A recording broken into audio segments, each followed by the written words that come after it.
So I want to have a chat with you guys about recession, business, and trends that are happening in the industry. You can take a look at this here. This is one of the trends. Toyota announced a new Prius, and in fact, the thing looks pretty cool. And it's interesting. They also announced something else, sort of offering to consumers is basically if you sign up for over-the-air updates, you can get 10% discount on your lease, which is really interesting. And the idea, which we're going to see with many companies going forward as we head into a recession, they're going to be looking for ways to cut costs but maintain revenue or try to get you to spend more money. Either way, you're going to see a lot of sort of changes of strategy of companies because dollars and money is much more difficult to come by. We do talk about recession, and I've said this several times on this channel. Regardless of what the economy does, if you lose your job, you're in a recession, right? You're in a depression, you're in a tough time. So, the economy just sort of represents an overall opportunity that there are out there in the world. However, your individual story may be different. So, for example, this is one, you'll see reports of this kind of stuff. So in China, the rich people, they're going to spend money, they're going to do fine. They're rich people, right? But the poor people are going to be cutting back and they're going to be struggling. And so this is sort of why I emphasize so many times that you want to make sure that you have the job skills that companies want and companies need, and that you're an essential worker. That is key. If you take a look at this, you'll see different sort of ideas of how deep the recession could go. But as I mentioned, it just depends on your individual circumstances, right? Even if the economy, doesn't dip that much, if you lose your job, it's dipping a lot for you, right? I keep saying unemployment's going to go up. We're going to look at some of those numbers in a moment. But I want to also mention that you're getting different forecasts of the market. So Bank of America or Morgan Stanley could say stocks could go down by another 20%, right? It's anyone's guess, but there could be some more pain ahead. Basically, as interest rates go up, people have less money to spend because the cost to borrow money is a lot more. And also, too, you guys, this is a real thing. Consumers have been putting a lot more on their credit cards and stuff like that. And as rates go up, they're going to struggle to make their payments. It could be the same with houses as well. So if you enjoy crystal balls, Goldman Sachs whipped out theirs and they looked ahead and they said, you know what, we got some predictions until 2075. Yes, I know it's really far in the future. But the basic gist of it is, if you look at this chart here, they're saying that China is ultimately going to be a bigger economy than the U.S. That'll be by 2035, and India will be a bigger economy than the U.S. and that'll be by 2075. So these are certainly just projections, and no one knows for sure. And the other thing too that I would say shorter term projections are a little bit better than longer term. But and again, we're still talking about the future, but. Goldman's predicting slowdowns this coming decade, saying, say, in the past, global growth might have been 3.6%. Maybe this, next 10 years, global growth per year might be something like 3%. So this is basically projecting a slowdown. And in relation to this, what I think is really interesting, though, which is a little bit counterintuitive to what Goldman is saying, Taiwan Semi upped their investment in Arizona. We talked about this a couple of days ago when this was announced. So I think their original investment was something like 16 billion, and they're like, you know what, we're going to put 40 billion in U.S. And then one of the reasons why I think this is important to think about in a different perspective than what's reported elsewhere is, if you think about this, if Taiwan is concerned about an invasion from mainland China and Taiwan, this is something that they said report. I think it was like a month or so ago. My wife, we saw it together in the Korean media. It wasn't really reported that heavily in the American media, but the basic gist was that the Taiwan Semiconductor CEO was like, if China comes, I'm just going to destroy the plants and not let mainland China get Taiwan Semi, which is essentially the golden goose of Taiwan.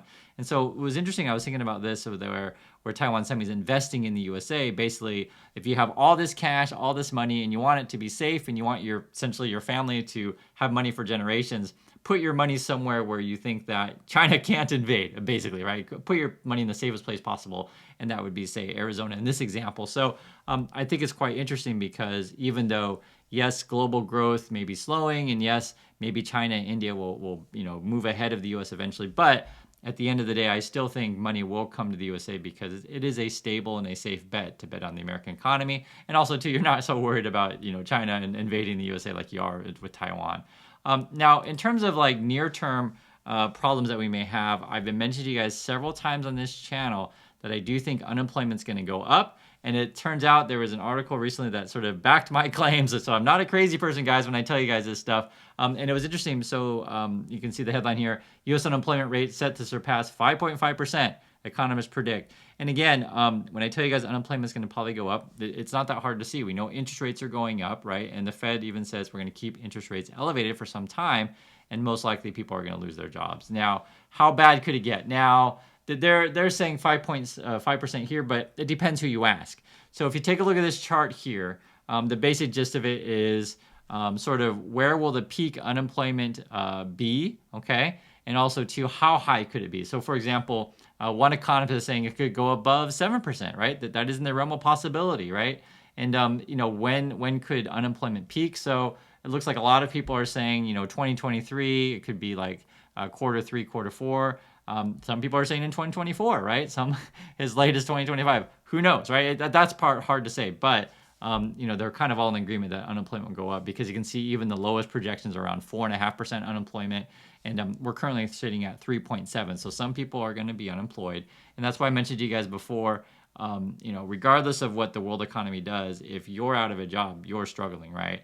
And if you're still doing well, which you can, if you have skills that companies need, and yet you're sort of the essential worker, you're going to do okay. So this is sort of why I keep focusing on making sure you have the job skills that that people want. The other thing too, which is kind of interesting, looking forward to when will the recession hit?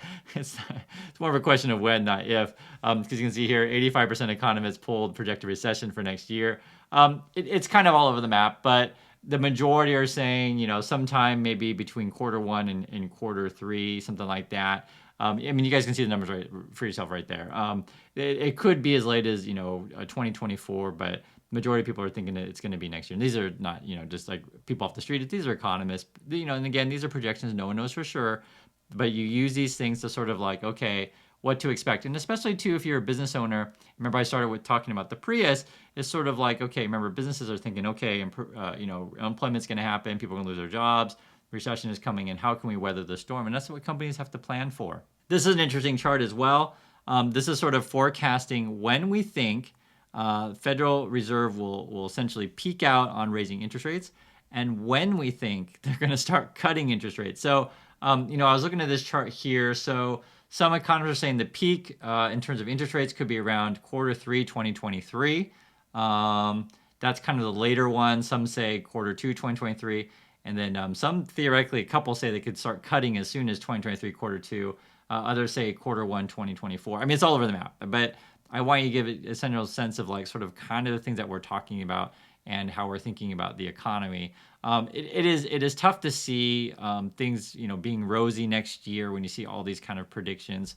You guys can take a look at this stuff as well. This also has to do with inflation. Most of the economists that were asked, this is by Financial Times, were asked about where do you think inflation is going to be. A lot of them still seeing it as being elevated. You guys can see the numbers here. There's one that's like really high, like saying it still could be 9%. This is in terms of like your PCE. But again, these are all projections that you just take this, with a grain of salt and put it all together. And if you're a company and you are be it a small business or a CEO of a large company, you kind of take all this data together and you start planning ahead. Essentially, what it is, you guys know, you understand business is, if you expect a lot of growth in the future, you're going to be hiring employees to match that growth to make sure you can fulfill your orders and meet all the customers' needs. If you think customers aren't coming through the door like they were, then you're going to start laying off people, right? These kind of things. So there's a combination of things going on. Is interest rates are going up. It's just too expensive for consumers to buy new cars and stuff like that. And also too, when people lose their jobs, they're less likely to be shopping. Another thing too is I've told you guys before, I think unemployment could go 5 to 10%. That's just based on history. You guys can see this is a history of the unemployment. We're currently at 3.7. This just gives you a general range. Unemployment could theoretically, like if you look back in the past, could go really high, like say above 10%, but healthy unemployment's around 5. We're at 3.7. So this is sort of a central chart of where we are now. And you guys can see that unemployment is low relative to other times. Now, there's an interesting concept which we've talked about before on the channel. Just want to go over it again, just in case you guys don't know. And this is the concept of shrinkflation. So we'll read this definition again. It's good for you guys to learn this for those who are new to this kind of stuff. So what is shrinkflation? Shrinkflation is the practice of reducing the size of a product while maintaining its sticker price, right? Listen again. Reduce the size of a product while maintaining its sticker price. So basically think of it this way. If you pay $1 now for a can of Pepsi, you'll keep the price at $1, but the size of the Pepsi will get smaller, right? So you'll be getting less value for your dollar, essentially, right? And you can see more definition. Raising the price per given amount is a strategy employed by companies mainly in the food and beverage industries, to stealthily, I mean secretly, boost profit margins or maintain them in the face of rising input costs. That means sort of like input costs would be like the materials that it costs to make, say Pepsi, maybe the aluminum, it gets to be more expensive. Maybe the people to put the aluminum together is more expensive. Maybe the sugar to put inside the Pepsi gets more expensive. The input costs go up. And so in order to protect your margins, you shrink the size of the product that you're selling people, but you keep the same price, right? Other definition about this is as well is shrinkflation is also referred to as a package downsizing in business and academic research. A less common usage of this term may refer to macroeconomic situation where the economy is contracting while also experiencing a rising price level. And the reason why I'm showing you all these things together is I want you guys to learn to see trends, and sort of like when people ask me, hey, Chris, how did you know about the FTX thing? That kind of stuff is because I was spotting trends. And you can go back and watch my old FTX videos. You can kind of see like I was literally putting the pieces together live. I make a video every day about my thoughts about what was going on and end up being right. The same way that when we look at all this stuff together, and this is sort of why I show you multiple companies and multiple things, because I want you to see that, hey, there's trends going on. What is happening here? And one of the things too, guys, I believe me, I really know. I know more than you know. If you want to have a successful channel on YouTube, you just talk about, Bitcoin all day, every day, Tesla all day, every day, and tell everyone it's going to go to the moon. The thing is, though, this is just the reality, is that successful YouTube channel, generally speaking, is not good information. They're just pandering to that particular audience. So I understand that when I cover all kinds of companies and economies and give you all these charts, it's not that exciting, right? It's too hard for people to understand. But I want to give you guys the best information that I have available to out there to you every single day. So that's why I'm showing you guys all these different things. I hope you guys understand sort of why we look at this stuff. Now, one of the things I remember I mentioned you guys before is that with the shrinkflation thing, and sort of, we know that employment's going up, we know the economy is slowing down. A lot of companies need to readjust their strategy to basically scrap every single dollar they can from you. So Disney is an interesting example of this. This is their streaming service. They're basically taking Disney Plus, and this is on dated December 8th, but they are going to have a subscription service that's $7.99 a month, and that's going to be with ads. If you want to get rid of ads, it's going to be $10.99 a month. So it's actually really interesting to see if this works, if people are okay paying basically $8 with ads, or if people are going to say, you know what, I don't want those ads and pay the extra $3 a month. We'll see what people decide. But this is the trend, is you're trying to figure out, okay, how can I squeeze out more money? How do I change my services? Like, how do I get you to keep spending?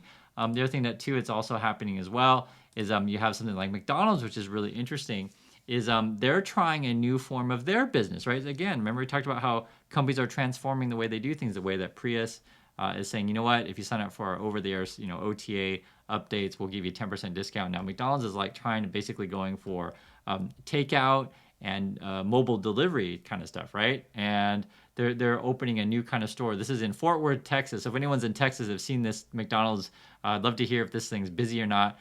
But it's a new way of thinking about McDonald's, of like, we're gonna put less emphasis on sit-down dining and more emphasis on delivery and takeout. And we'll see if it works for them. Another sort of transformation that you'll see in businesses as well, which we've talked about, is sort of the rise of microtransactions. And for those of you guys who are in video games, you know that is a thing. And again, this is all related to the theme of how can companies get more money from you, or sort of nickel and dime you. That's another way to think about, right? Where you just like get as much, small money as you can in multiple bursts. This is a story I reported a while ago, but it just came to mind when I was thinking about, sharing the sort of the stuff of the trends that are going on. This is where BMW is like, you buy their car and not all of the features are unlocked. In order to lock, say, heated seats, you got to have a subscription to BMW for $18 a month. And this is something that I think we're going to see. And from the company's perspective, right, the idea is that we build a car and we just build all cars exactly the same, and then we save ourselves costs to where if you want to unlock all the features, you just do a software update the same way that you would in, say, the Prius, right? So companies are trying to figure out how can they streamline what they do. Another thing that's going on as well with sort of like getting more money from companies is funny.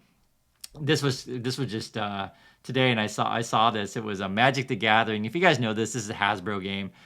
It was a Magic card game. This came out when I was in high school. I like Magic. It's a fun game. And there's two sort of things going on with Magic right now. So one is fans have been complaining that Magic, and essentially they're owned by Hasbro, is out to get all of your money. And so they released this $1,000 thing here. It's like the 30th anniversary, and basically for a pack of cards, for those of you, if you like card games, be it Yu-Gi-Oh! Or Pokemon, that kind of stuff, A pack of 15 cards is $250 a pack. So I guess it's like, so basically if you want to get like 60 cards, it's like $1,000. It's like really a lot. And one thing that's kind of irking fans is they're reprinting some of these really expensive cards. I think the one pictured here is the Black Lotus or something like that. If you don't know, and you guys who are Magic people, you can tell me way more, but I think the Black Lotus is the most expensive Magic card. I don't remember what they're going for these days, but there's some cards that are more rare than others and more special. And it's interesting because Hasbro has been kind of under fire, and they did a fireside chat. I listened to a little bit. It's silly. I'm not going to play it for you, but these kind of things. It's hard to really necessarily believe anything the COO says.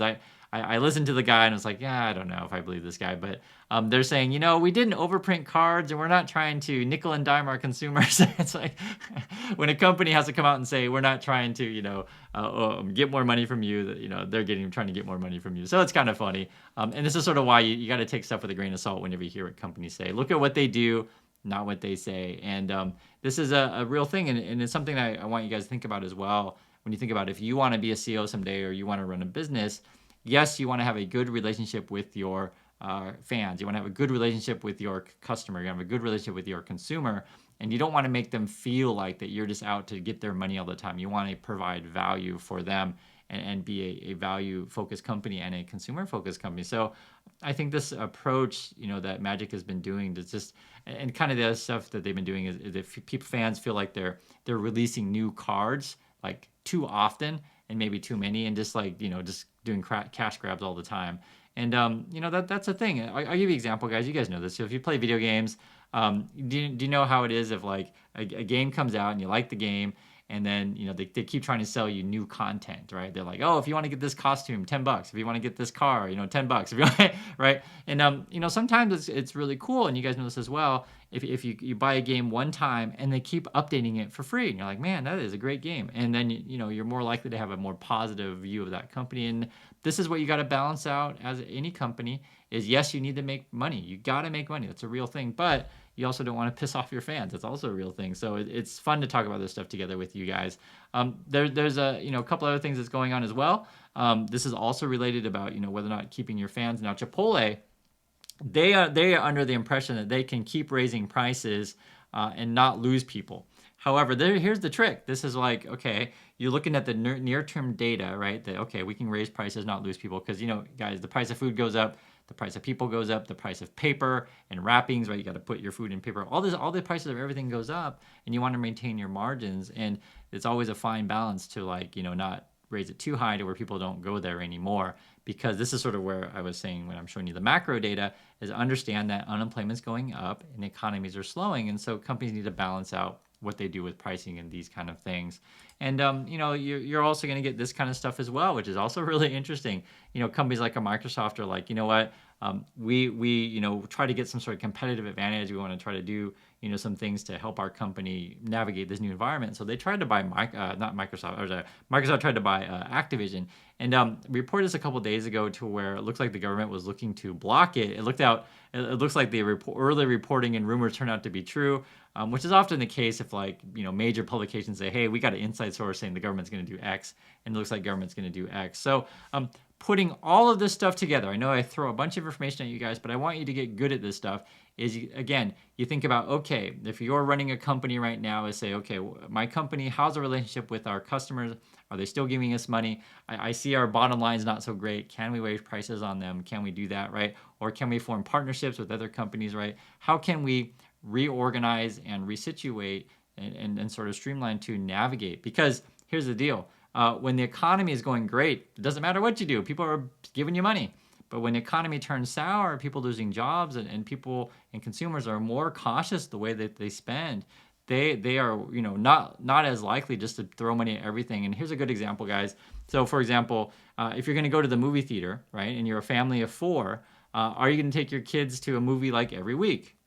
Right? If you're worried about your job, probably not. And so then think of it this way, you become much more selective in what you take your kids to go, because you're like, okay, I'm going to make sure the quality's there and to make sure, that is sort of what we want to go see. And we think we get the value for our money. So all of these things I put together for you because I want you to just think about, what do you think about business and economy and the markets going through what's probably going to be a scary time next year. So hopefully all this information is interesting and helpful for you. It's fun for me to share this stuff with you guys, and I do appreciate you joining me every day. So thanks again, and I'll catch you next time.